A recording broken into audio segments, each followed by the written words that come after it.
Hey there, folks. Dr. Isabella Norris here.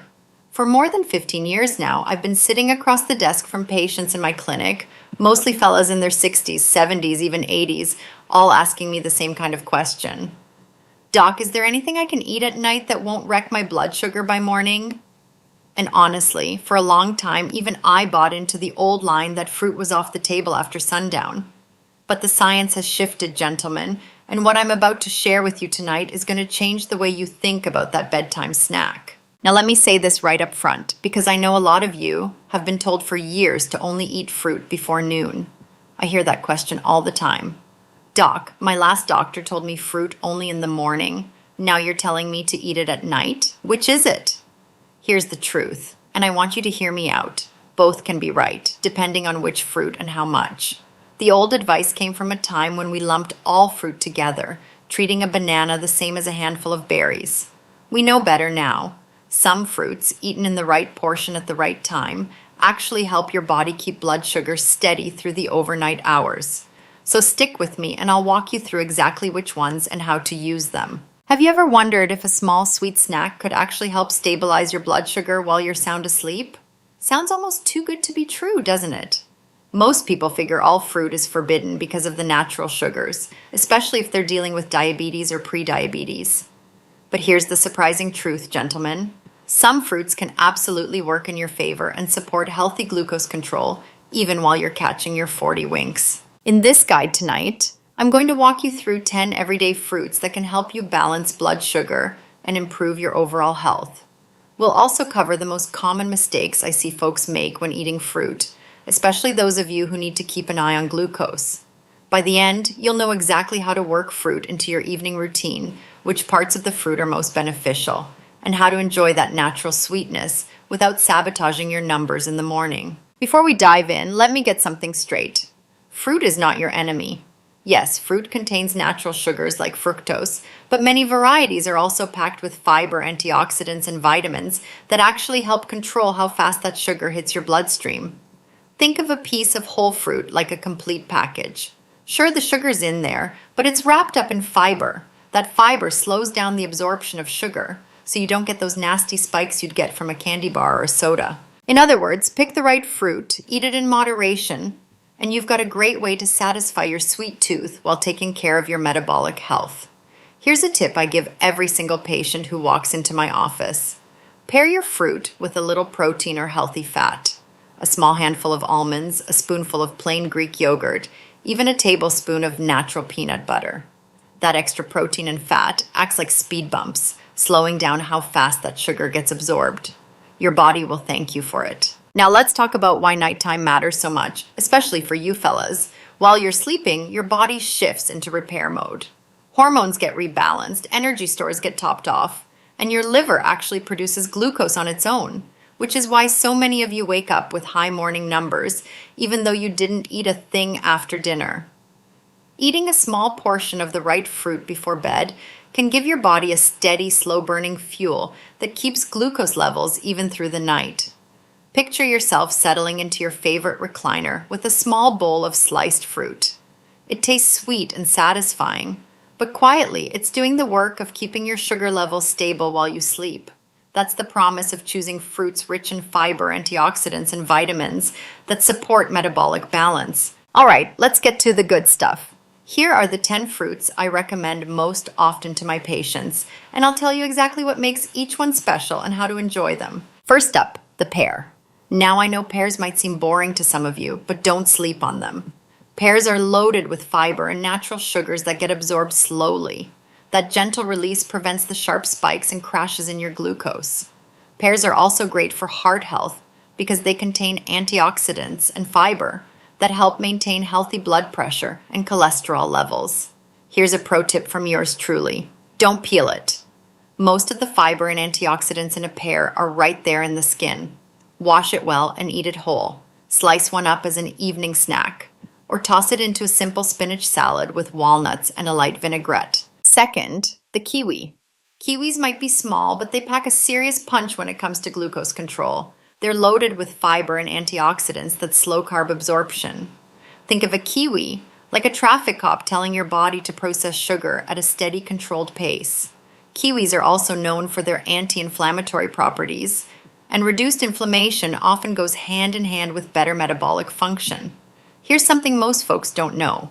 The skin of a kiwi is actually edible and packed with nutrients. Just give it a good scrub first. Try slicing kiwi into a bowl of Greek yogurt with a sprinkle of chia seeds. That sweet-tart combo is great for kicking those late-night junk food cravings. Third, oranges. When you think of oranges, you probably think vitamin C, and you'd be right. But there's more to the story. Whole oranges, not the juice mind you, give you a steady release of sugar thanks to all that pectin and fiber in the segments. Those fibrous wedges slow down sugar release, which helps prevent blood sugar spikes. And here's where I have to wave a red flag. Skip the orange juice. Once you squeeze it, most of the beneficial fiber gets left behind, and what you're left with is basically sugar water that'll send your glucose through the roof. Peel an orange, separate the segments, and enjoy them as a dessert after dinner or toss them into a fruit salad. Fourth, red berries. Strawberries, raspberries, blackberries, blueberries. These little guys are not just delicious, they're powerhouses of antioxidants. With a low glycemic index and high fiber content, they help maintain stable blood sugar like champs.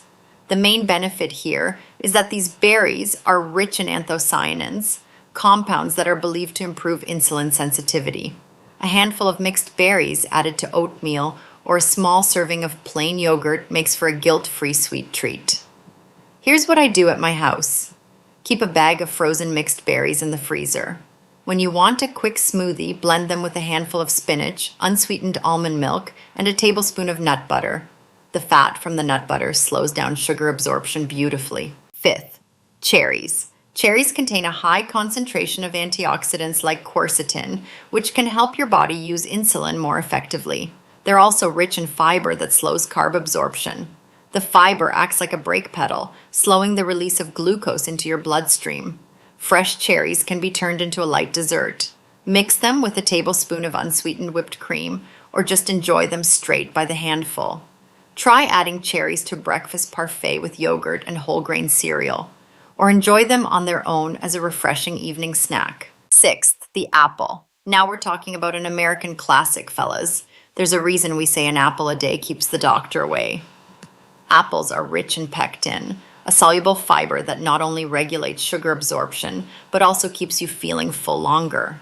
Each crunchy bite is like a small step towards stable blood sugar. Apples support your immune system and fight oxidative stress too. Just like with pears, the skin holds most of the nutrients. Wash them well and eat them with the skin on. Slice one up for a quick snack, or pair it with a tablespoon of peanut butter or almond butter for that protein and healthy fat combo I keep mentioning. Seventh, the guava. Now I know what some of you are thinking. Doc, where am I supposed to find guava out here in Iowa or Ohio? I hear you.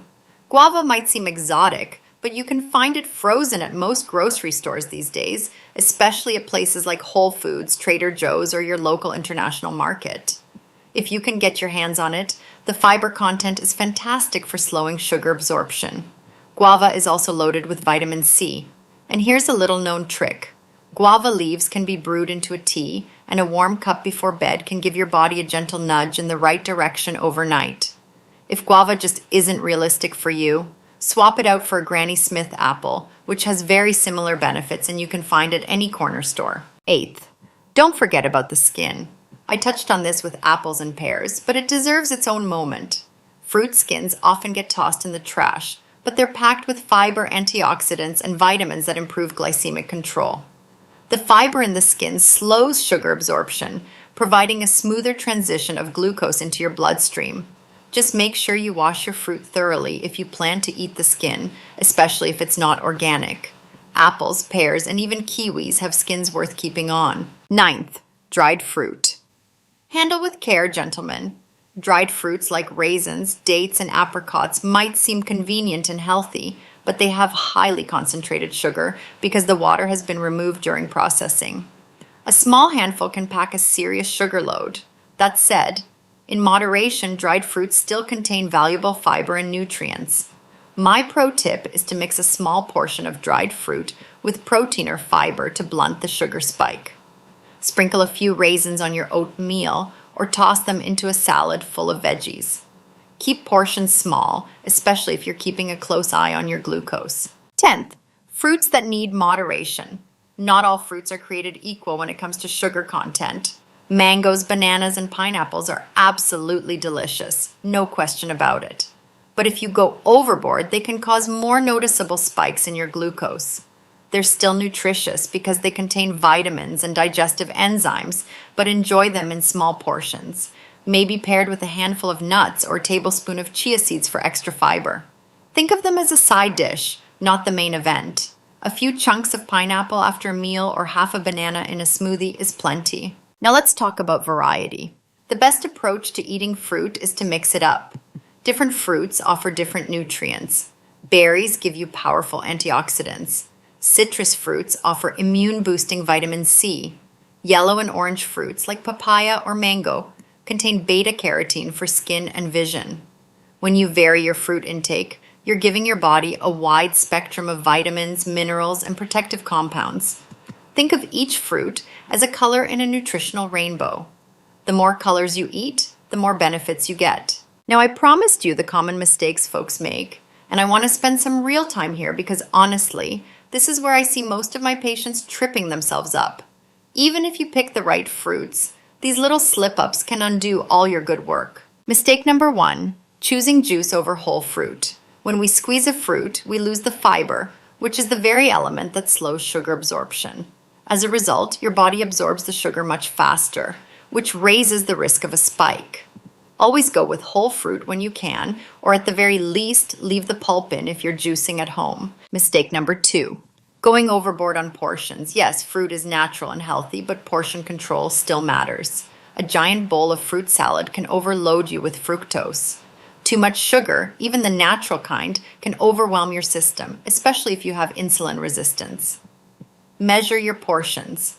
1 medium apple or half a cup of berries is usually 1 serving. Mistake number 3, forgetting to pair fruit with protein or healthy fats. Eating fruit alone can speed up sugar absorption, especially if you're already prone to glucose spikes. Mix your fruit with nuts, seeds, yogurt, or a little nut butter. This combination creates a balance that softens how fast that sugar hits your blood. Mistake number 4, ignoring the glycemic index. Some fruits like mango or pineapple have a higher glycemic index, meaning they can cause a sharper rise in blood sugar when eaten in large amounts or on an empty stomach. If you enjoy high GI fruits, eat them in smaller portions or pair them with low GI foods like plain yogurt or oatmeal to balance out any spikes. Mistake number 5, never changing up your fruit choices. Sticking to the same fruits day after day deprives your body of the wide range of vitamins, minerals, and antioxidants found in different fruits. Set yourself a weekly fruit schedule. Maybe Monday is for apples, Tuesday for pears, Wednesday for berries, and so on. Mistake number 6, throwing away the skin. Many people peel apples, pears, and even kiwis without realizing the outer layer is rich in nutrients. When possible, eat your fruit with the skin on after washing it thoroughly. You'll get more fiber and antioxidants in every bite. Mistake number 7, overdoing it on dried fruit. Dehydrated fruits concentrate all the sugar of the fresh fruit into a much smaller package, increasing the sugar density per bite. They're easy to overeat because they're bite-sized and often sold in big bags. Stick to a small handful at most, and pair them with nuts to slow that absorption down. Mistake number 8, eating fruit at the wrong time of day. This goes back to that question I get all the time. Eating a heavy fruit, serving first thing in the morning on an empty stomach, especially something like a big glass of orange juice, can spike your sugar before you've even started your day. A small portion in the evening, paired with protein, often works better for overnight glucose stability. Mistake number 9, assuming all fruit is created equal for diabetes. Watermelon and ripe pineapple are wonderful, but they hit your bloodstream fast. Berries and pears are gentler. Know the difference and plan accordingly. So how do you put all this together into something practical? Let me give you a simple bedtime routine I share with my patients. About 30 to 60 minutes before you turn in, have a small portion. We're talking half an apple, 5 or 6 cherries, or a quarter cup of berries. Pair it with 5 to 7 raw almonds or a tablespoon of natural peanut butter. Sit down, slow down, and actually enjoy it. Don't eat it standing at the kitchen counter. That small ritual helps your body register the food properly and supports stable glucose through the night. Now, I want to address one more concern I hear from a lot of you fellas. Doc, I'm on insulin or metformin. Is this safe for me? That's a fair question, and here's my honest answer. Always check with your own physician before making any significant changes to your diet, especially if you're on medication. What I'm sharing tonight is general guidance based on 15 years of clinical experience, but your situation is unique. Bring this up at your next appointment. Show your doctor what fruits you're considering and ask about portion sizes that fit your specific medication and blood sugar patterns. Here's something else worth mentioning. A lot of you grew up in an era when diabetes meant cutting out anything sweet, period. The thinking has evolved. Modern research shows that the right fruits in the right portions at the right time can actually be part of a healthy diabetic diet. You don't have to white knuckle your way through life avoiding every piece of fruit. You just have to be smart about it. Let me leave you with this. Aging well is not about deprivation. It's about making smarter choices that let you enjoy the foods you love while protecting your health. The fellas I see in my clinic who do best are the ones who treat their diet like a long game, not a short-term punishment. They enjoy a small bowl of berries with their grandkids. They have a sliced pear with dinner. They drink water instead of soda. Little things done consistently that add up to big changes in how you feel and how your numbers look. If you've been struggling with morning blood sugar that just won't come down, try one of the fruits we talked about tonight. Start with the apple or the pear, since you can find them anywhere. Pair it with a few almonds about an hour before bed. Give it a week or two and see what happens. Track your morning numbers. You might just be surprised at the difference. I want to thank all of you for tuning in tonight. Your time is valuable, and I appreciate you spending some of it with me. If this was helpful, do me a favor and share it with another fella in your life who might benefit. A brother, a buddy from the fishing trip, your neighbor across the street. We're all in this together, and the more we look out for each other, the better. Drop a comment below and let me know which fruit you're going to try first. I read everything that comes through, and your questions help shape the next videos I make. If there's a specific concern you want me to tackle, like fruits to avoid with certain medications, or how to handle holiday eating, just let me know. I've been doing this work for over 15 years, and there's nothing I enjoy more than helping good men live healthier, longer lives. Take care of yourselves, gentlemen. I'll see you in the next one.